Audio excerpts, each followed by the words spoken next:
Mets, baby. Love the Mets. All right, baby, let's go. Come on and beat the Mets. Beat the Mets. Step right down and sweep the Mets. Got no pitching, cannot hit. Most times it looks like they don't give a shit because... Oh, what happened, Mets fans? What happened? JJ Seglio, I'm talking to you, buddy. What the hell happened? In all seriousness, I'm sorry for rupturing you guys and Ballpark Tommy's eardrums, but your boy's a little bit excited. I mean, Tom, taking down the Mets in the first, would you call it a mini series? How would you describe this? Yeah, I would call it a mini series. I know, it's a weird home and home split because now they're going to play 2 at CBP the next 2 days is against them. So it's considered a series sweep, I guess. I'll take it. I love it whenever we beat up on Mutts fans. They're a bunch of animals up there. That's why they're the Mutts. They wanted to bitch and complain last night that they didn't get a call, which I find very hilarious considering most Mets fans are also Knicks fans, and they're like, wah, Sixers fans were crying. And so I go, wah, Mets fans are crying, New Yorkers are crying, New Yorkers are just dirt. Shocking.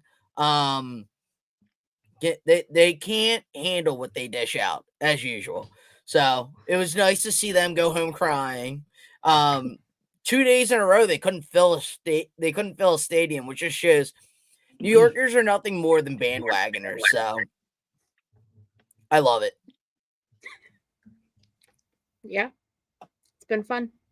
Last night was a very stressful game, but they pulled it out in the end. So I was texting my girlfriend. I was like, I forgot what it's like to stress out about a Phillies game because it's either they win by a ton or kind of saw that loss coming. Yeah, you've been pretty good on your blood pressure this season for the Phillies as a whole, Ballpark Tommy. I want to show you something that would erode your blood pressure today. And this isn't even for eating this. This is what I saw. So today, ironically, I was in Jersey City for a convention. And I saw this in a rest stop, people. What the hell is this? Is what my buddy KJ McCoy would say. Nathan's, the hot dog joint, is now selling a new yuck cheesesteak. I don't know why anybody would think that it would be a good marketing decision to put New York in front of cheesesteak and put those two things in the same sentence, because real people from Philadelphia don't even call it a Philly cheesesteak. They just call it a cheesesteak. So if you're going to at least call it something, at least call it a Philly cheesesteak so that when we're not in Philadelphia, we know, okay, they're attempting to be like us. A New York cheesesteak is just a slap in the face, just like we slapped these Mets in the face with a backhand once and then a front hand twice.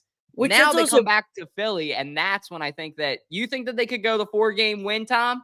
Absolutely. The Mets, I don't think they've announced who their starters are going to be. At least as of yesterday, they still hadn't announced who their starters were going to be for tomorrow and oh yeah, that would be Thursday. Man, this week is going by slow. It is only Tuesday. I was about to say Friday, but tomorrow and Thursday, Mets still hadn't announced their starters yet. Also, quick comment on what you just said, Dutch. It's also bad marketing. You're supposed to be a New York company and you don't know what a chop steak is. Like I even know as somebody from Philadelphia like a chopped cheese or a chopped steak. Like you two are agreeing on something. Yeah. You're supposed to be a regional, New York-based company. You can't even get that right. Typical New Yorkers. There's always trying to hop onto our bandwagon because they know deep down inside Philly was the best first. Always has been. Always will be. Suck it, Mets fans. Exactly. I'm loving it. I'm Mick loving it, Tom. And most of all, probably the biggest part is Nola. Hold on. Nola. We gotta respond to that comment that the Mets got screwed the other day. Oh yeah. Let's just go a handle. They might have gotten screwed, last night with one bad call with Whit Merrifield. Dude, what are you talking about? It That wasn't a okay. bad call. Okay, let's be honest. It was a bad call. However, what about the 70,000 bad calls the Knicks got away with in that Sixers series? Jeez. So I don't want to hear it out of New York crying about one bad call. They get one bad call, and all of a sudden they're butthurt. Let me send you some hemorrhoid cream, okay? Empire Sports Media. Let me send you some hemorrhoid cream. I wanted to find the picture. I was gonna try to set it up, Tom. Somebody in Philadelphia made a picture of the baseline, and they moved it up. Yeah. Like to where the bat Oh, I saw that. All looks all good to me. I don't see a problem. I don't see a problem. I saw that on Twitter this morning. I knew you would love that, Tom. But hey, you know who else you're loving? Nola. I mean, this guy, he's been a little bit of start-stop this year, but it seems like today, I mean, he put it together. What are you saying? I mean, he keeps getting on, like, he goes on these roles of, like, pitching into the 8th inning so far this season, which I absolutely love. He keeps pitching into the 8th. He's finding ways to be efficient. He's looking like that classic ace that we was born and raised here. He was our knight in shining armor during those dark, lean years, Dutch. And you know what? He is coming through for us time and time again, and I absolutely love it. He's breaking it back out this year. He had one bad start to start the season, like one really bad start. The others have, at worst, it was an average start, not necessarily a phenomenal start. Worst he's done since then is an average start, but he's been phenomenal for the most part all year so far. He's living up to hopefully his contract. I love the contract because you know what? He was the only one who's stuck around now at this point, really. Now that R.I.P. to Reese, I hope he's okay. He got hurt last night. I hope he's okay. But he's the only one that's left from those, like, quote unquote, like, Phillies process years. So it's great to see another, like, complete game shutout out of him. And it's like if you ask him, it's his second complete game shutout that he's ever had. He had one in 2020 as well.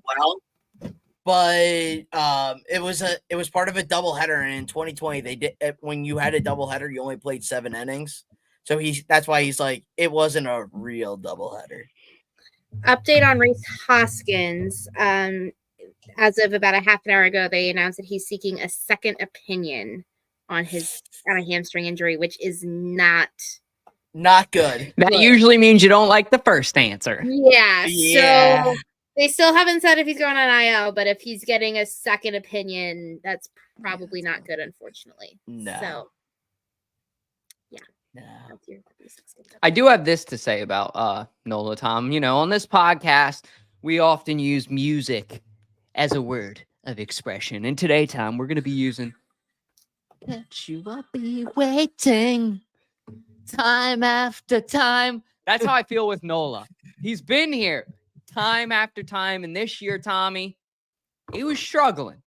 It didn't seem not like really. It was just one bad outing. That was it. Every other one, he's gotten to the 8th. Okay, so one bad outing, but he's back.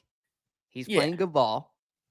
Today was great. I didn't get to watch a lot of it because I was at work, but anytime you get a shutout, man, pitcher's doing their job right. You don't got to watch the game to know that. So, can I going say in, I hate these like weekday, like midday games? Like they're terrible. I can't watch it. Yes. Oh my God. They pissed me off. And it's even earlier for me. So like the game's over before I even leave work. Like it's like, I don't know. It was over before I left work, and I'm on the East Coast. True. Yeah, I think it was over around what, 4:00 our time, Tom? Maybe? It was 4:00 on the dot. It ended. Wow. Yeah. Yeah, that's pretty good. Man. Bohm, though, not a positive thing. I was watching last night. I did get to see the hit on the finger by the ball. Today, I didn't get to see it, but he's hit by another pitch, and I guess that we end up resulting in a run out of it. Shard ended up texting me. Yeah, because both times the bases were loaded, so it resulted in a run. It was the game-tying run last night.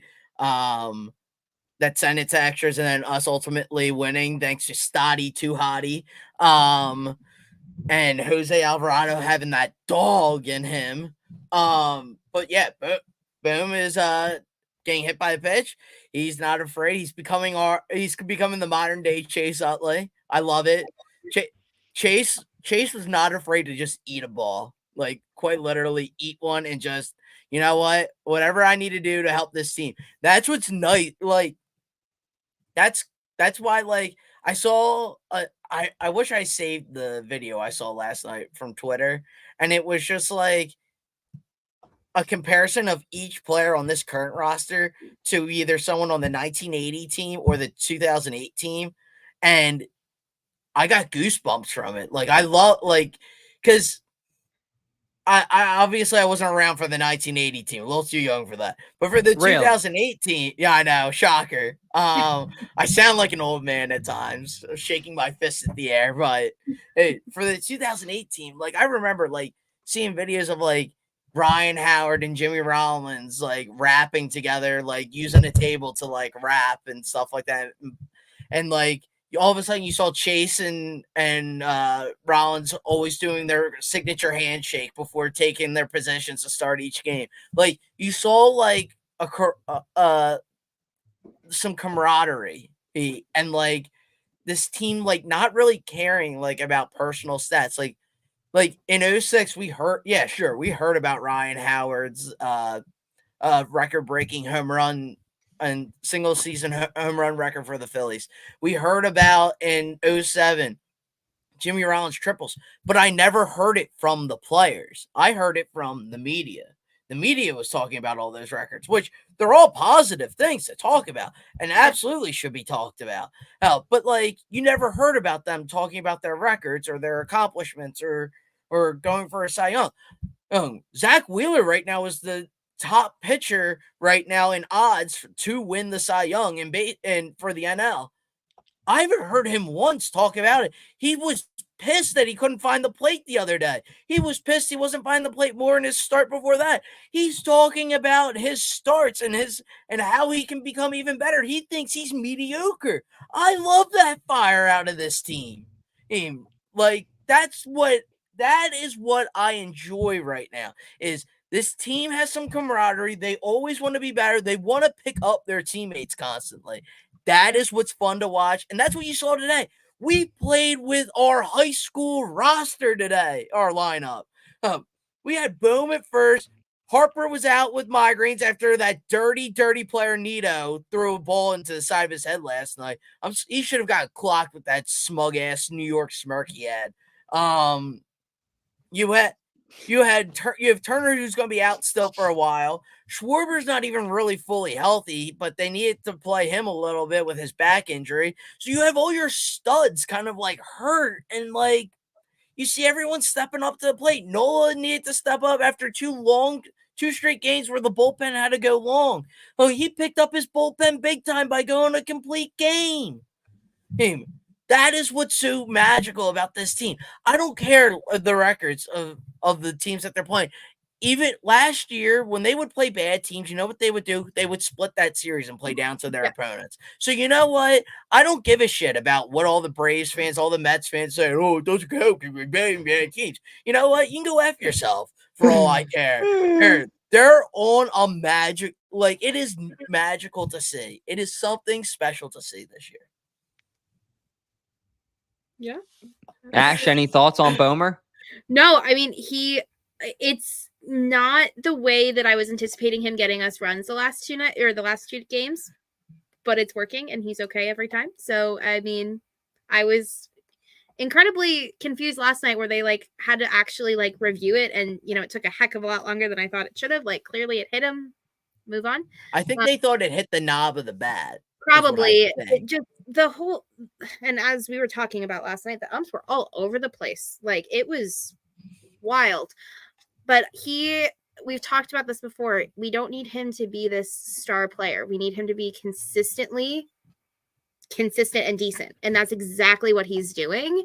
And I think that is going to be one of the biggest tools and tricks to success here moving forward through the rest of the season. Absolutely. And Bohmer throwing out his body in every which way. Stotty throwing out his body in different ways. No, not like that because he's too hotty. See what I did there? Bang. No, I'm not. Seriously, dude is playing good baseball, and he is consistent at the plate, especially the past couple of games. He's been winning a hero. If my theme tonight is like 80 songs, that would be my song for Bryson Stott. And every occasion we've needed him to, especially the past 2 games, man has stepped up. So how long do you think consistently this lasts with Stott? Do you see this kind of being fizzle in, fizzle out thing throughout the season? Do you guys see him being a more consistent player this year now that he's a little bit older? What are your guys' expectations for Stotty Too Hottie? Ash, I'll let you go first. I did a lot of talking the last 2.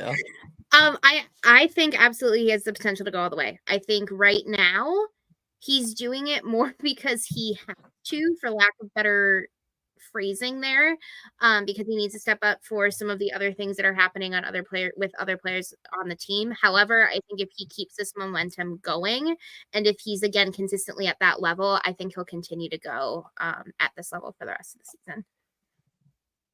Tommy? Absolutely. I couldn't agree more with Ash. Like last year, so year 1 with Girardi in 2022, Girardi almost screwed him up, and that would have been a travesty for the city.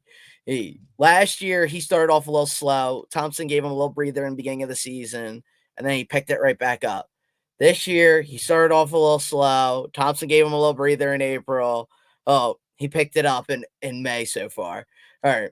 8 games played in May with multiple games with extra base hits, multiple RBIs, multiple runs scored. His defense has been phenomenal, whether it's at second or at short. Last night, he made a great play in the 10th and to end the game. Him to range way up the middle to go catch a little flare of what looked like was going to drop in for a base hit, and we were going to go even more extras.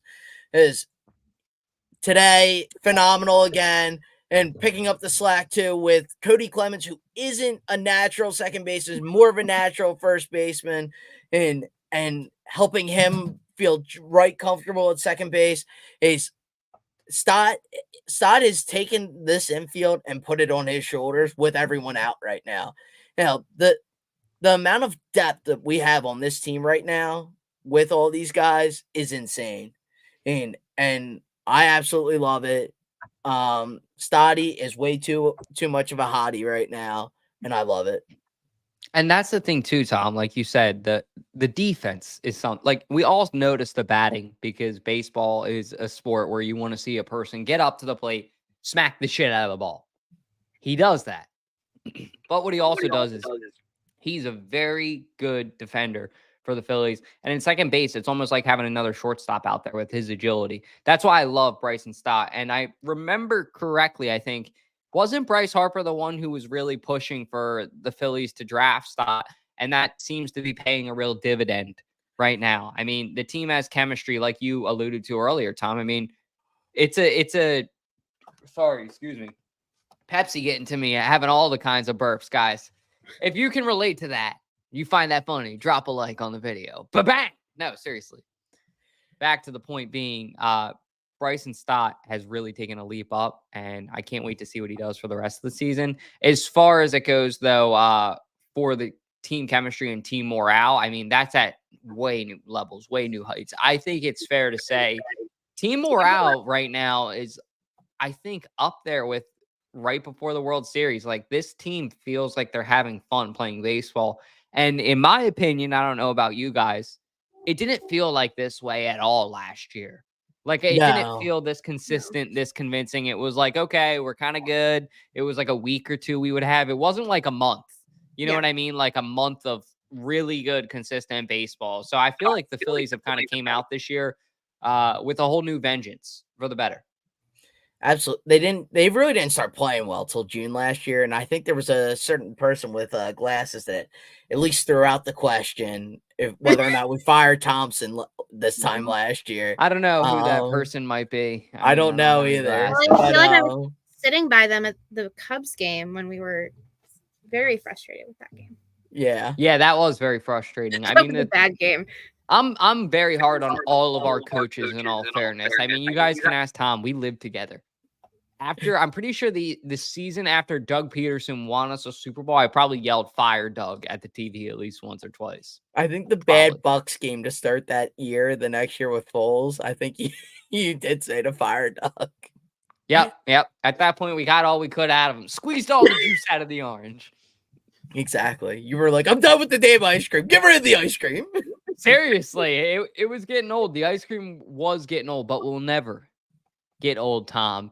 Is just looking at the camera in the eye and saying, fuck the Mets. Fuck the Mets.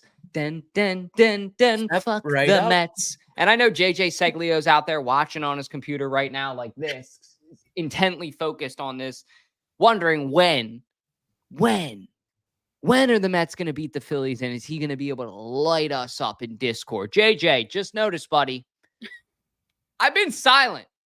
It doesn't matter to me. You know why? Because this is an everyday thing for the Philadelphia Phillies. So when you get your anomaly this season, JJ, when you get your diamond in the rough, whatever you want to call it, you know who to call. You know where to go to. But it ain't going to be many of them. And y'all ain't doing anything in the postseason. So it always has been, fuck the Mets. Twice. Always. Twice. I call them the Mutts personally, but the Mutts is an interesting one. I just call them from the 90s. The fake ass cheesesteak mofos is kind of what I was calling them. Well, today. that too. Who? That's a big 90s thing. Like the 700 level fans used to call them the Mutts.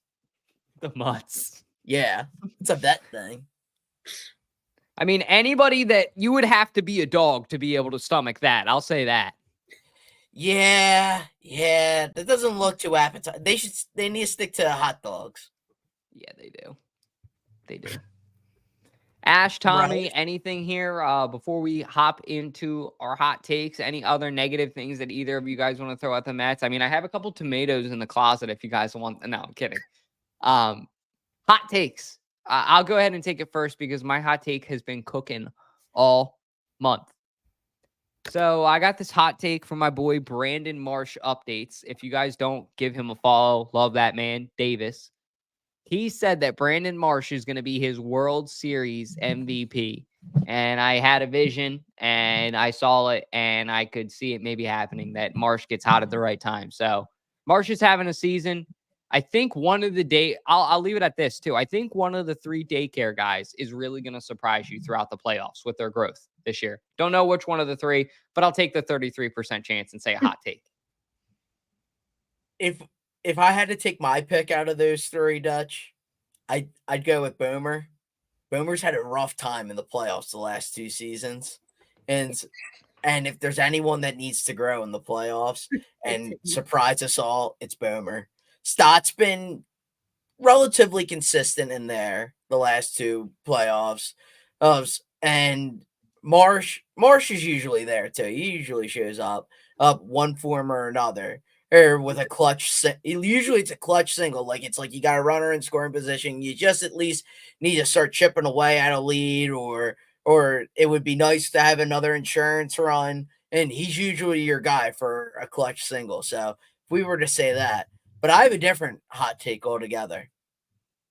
The Phils need to find a way to replace Stubbsy. He's been. I love the Chief Vibes officer and all that. And Real Muto will be your everyday playoff catcher.